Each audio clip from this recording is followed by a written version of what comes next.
So the NBA Finals is starting on Thursday. We got the Dallas Mavericks, the Boston Celtics, the team that everyone expected to be there on the East, the Boston Celtics, and an unlikely dark horse that's probably been there probably since Luka's tenure. I think since they beat the Clippers years ago, maybe 3, 4 years ago, they've always been a dark horse contender. But now they have a complementary superstar. And so I want to get into my pick for the NBA Finals. And I also want to give you my most important player because I was just listening to a video about this and they were naming everybody else but the person who I thought was going to really kind of rock this series to either one side or the other. So let me start off with my pick. My pick is the Dallas Mavericks. I've had them since the beginning of the playoffs. I laugh with a lot of my boys. Like sometimes I just know stuff and I put it in the group chat and I'll be like, yo, y'all might want to bet on this. And then all of a sudden, 2, 3 rounds in, they're like, dang, we should have bet on it. Well, Dallas Mavericks have been my pick. And the real reason that they've been my pick is not just because I'm a Kyrie fan, not just because I'm a Luka fan, but because when I looked at the construction of this team since that trade, this team is built, I don't want to say perfectly, but perfectly complementarily to the two superstars. They have length, athleticism, toughness, size inside, interior finishing, 3 point shooting, and they have depth as well as versatility to play different types of basketball. When you look at the starting lineup of Kyrie Irving, Luka Doncic, you've got Derrick Jones Jr., you've got PJ Washington, you've got Daniel Gafford. But then when you go to the bench, they've got Dante Exum, who hasn't been used too much, but had a really good regular season run with them. Jaden Hardy, Tim Hardaway Jr., Josh Green. They've got Maxi Kleba, and then they've got Derek Lively the third. When you look at how deep this team is, it's something that cannot be overstated how important it is to have guys you can bring in off the bench that give you different looks, but also give you energy, give you contributions that you can rely upon. Because as the game changes in different series, you're going to have to tinker and figure things out. And in doing so, you're going to need to have options. Otherwise, you get stuck in one type of scenario or an alternative scenario, and you don't have the ability to pivot and to throw something new at the opposing team. And the better the teams get, the more they're able to problem solve against you. As you saw with the Boston Celtics against the Indiana Pacers. The Pacers, man, if they were healthy, you, man, they could have really scared the hell out of the Boston Celtics if they were healthy with a Benedict Mathurin. If they had everybody, Tyrese Halliburton completely healthy, if they had this team at 100%, they would have been scary as hell. But they weren't. And Boston was able to slide through them. And one of the things that I think is working against Boston is they haven't necessarily faced a top level team. They haven't faced somebody who has been a contender, someone who has an elite defense. And when I say elite, I mean top five at 100% health, pushing them to game 6 and 7, forcing them to dig deep inside of themselves and see what they have. Now, I know a lot of you will say, we've seen this roster before. We've seen what they can do. They have new pieces like a Drew Holiday, right? They got a Porzingis. They have these different guys. They'll know when they get there what to do. But I have to say, there's something about having your roster tested and then having it approved.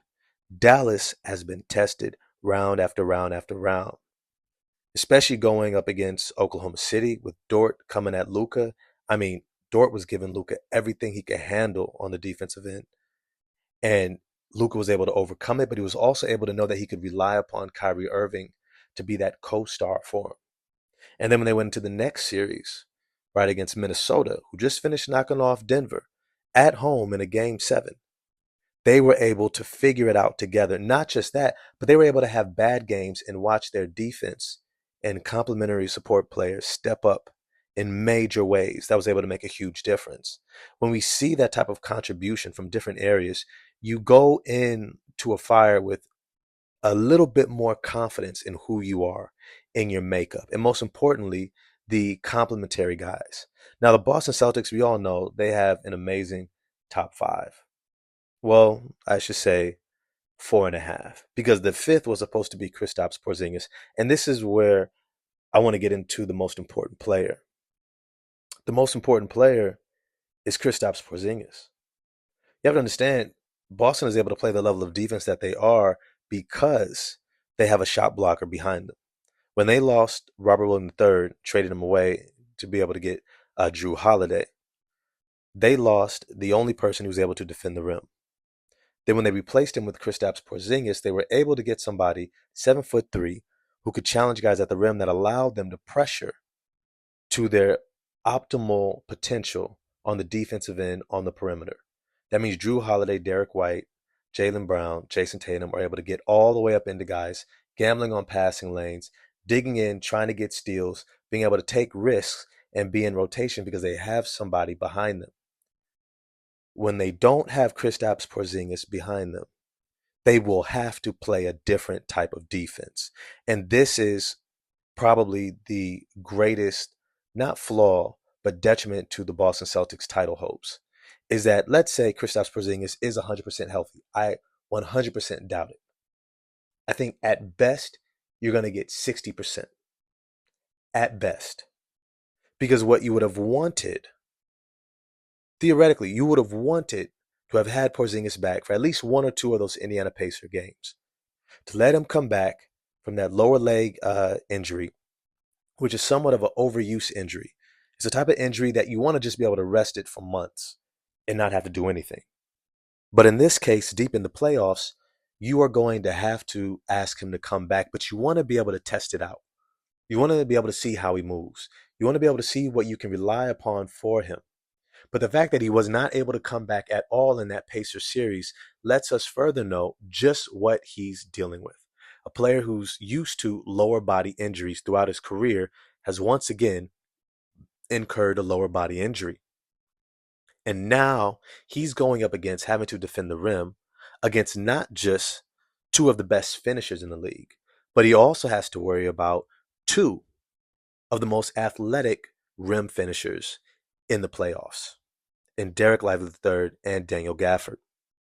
So not only is he going to have to be able to be in drop coverage to be able to still contest against Luka and Kyrie, but he's also going to have to worry about guys like Derek Jones Jr., PJ Washington, Derek Lively, Daniel Gafford, who can all catch lobs.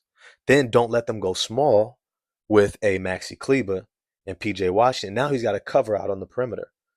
Two guys who have been able to hit threes consistently throughout this playoffs. You see, us not knowing what he's going to be able to do is going to put the Boston Celtics in a bind because they're going to have to do a wait and see. And if I'm Dallas, I'm going at Kristaps Porzingis nonstop. I'm not just testing it out. I want to wear it out. I want to wear that lower leg injury out the entire series. If they're smart, they should be going balls to the wall, high intensity, transition, full speed ahead, just like the Indiana Pacers were. Because Boston does not have the depth. They go about 7 deep when Porzingis is healthy. Anybody else they're bringing in after 7 is like hey, he's just buying us minutes, right? Hauser, he's just buying us minutes, right? Anybody they bring in after Al Horford and Peyton Pritchard is just buying them time. But the reality is the talent difference between Peyton Pritchard and Al Horford and Jaden Hardy, Dante Exum, well, maybe not Exum, but Tim Hardaway Jr., right? Maxi Kleber, Josh Green, Daniel, Derek Lively III coming off the bench. The talent disparity between them, at best for Boston is even. At worst, they're just outmatched, right? Al Horford cannot run with Derek Lively, right? Peyton Pritchard is just way too small to be able to contest and stay in front of Jaden Hardy, Tim Hardaway, Dante Exum, Josh Green, all of them, right? He's 6 feet on a good day, and he's looking at 6'6" and Dante Exum, 6'5" Jaden Hardy, 6'6" or 6'5" Tim Hardaway Jr., 6'4" Josh Green.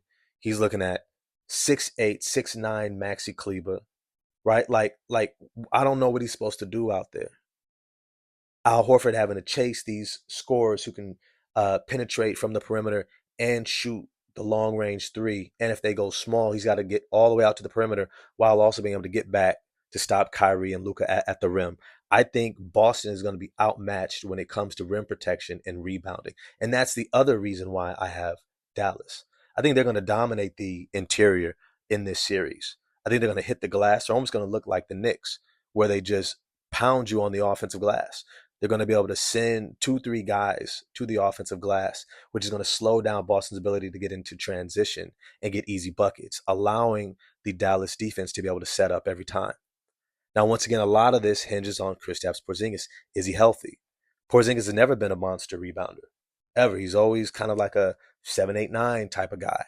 He's not your 10, 11, 12. He's not your Jalen Durans, right? He's not your Giannis, right? He's your guy who's, he's going to get enough for you, just enough. But now with the injury and having to cover everybody, you're looking at a team that's going to greatly struggle to be able to rebound.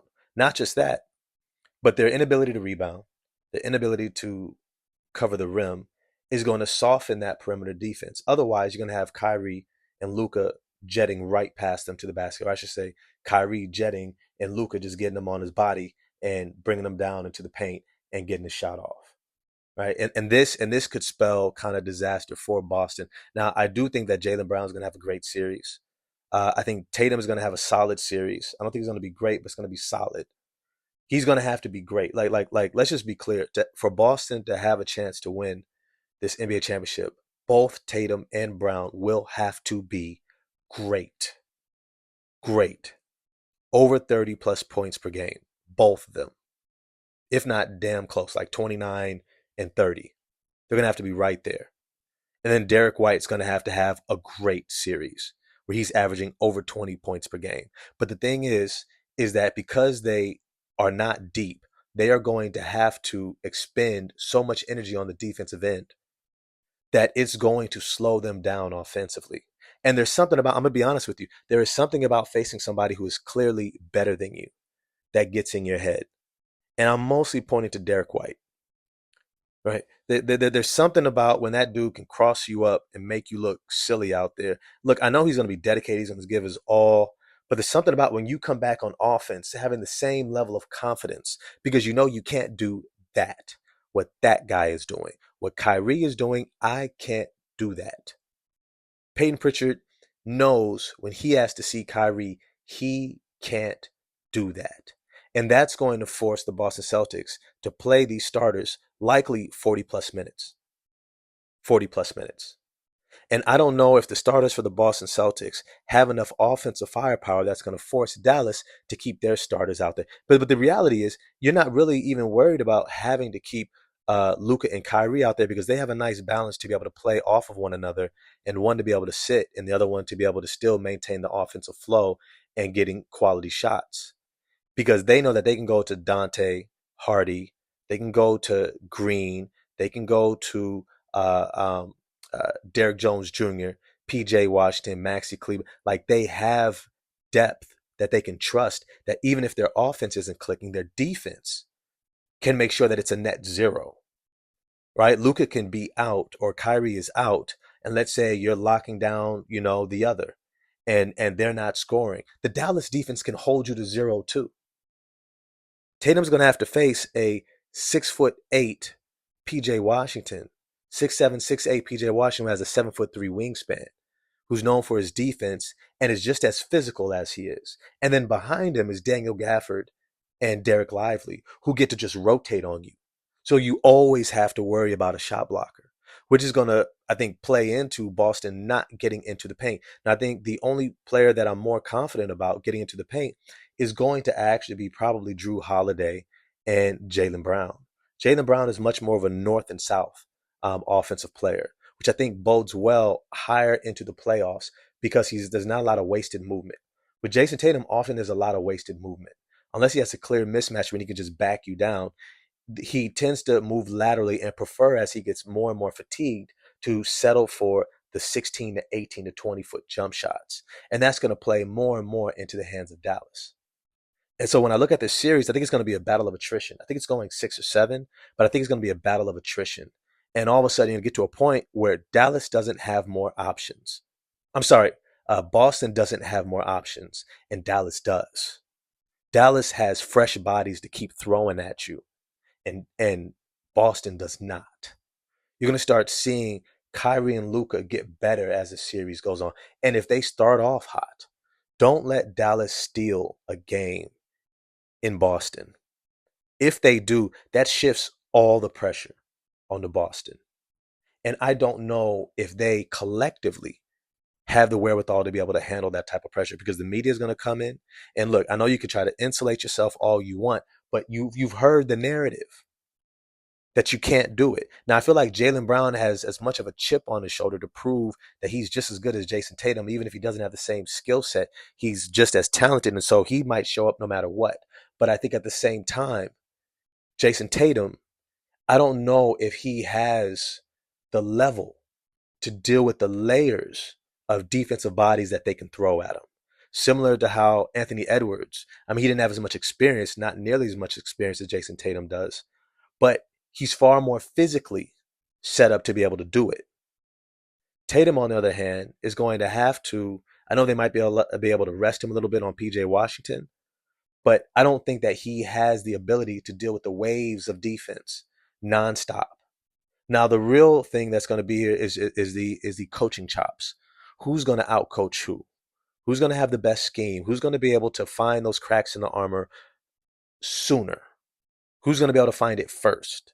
Who's going to be able to exploit it and make the adjustments and create the mismatches and exploit them and put the other team in a bind first to be able to get those games, to be able to get those, one or two games in the first three to shift the pressure. Because I think if the pressure goes to Boston and it becomes a situation where Dallas has less pressure and they're playing with house money, because they somewhat are, right? Dallas is not expected to win this series. They are not favored in the odds.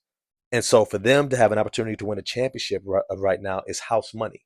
This is all just glory and high fives and bottom slaps. That's all they're doing right now. Boston, on the other hand, you're supposed to be here. You're supposed to win this. In fact, this is what it was all about. But the main guy who's going to swing, who has the most favorable advantage coming into this series, is going on half a leg that you have not tested out yet. You have not seen this guy have to move laterally, close out on the perimeter, get back under the rim, get the rebound, sprint back down the court, run the pick and roll, finish above the rim, and get back on defense again. You haven't seen him do a sequence at a high level yet. And that's what they're going to have to do the entire series. If I'm Jason Kidd, I'm looking at Indiana's scheme and I'm just saying run, run, run, run, run from the jump. But as always, I want to know what you all think. Get at me in the comment section. We're going to chop it up there.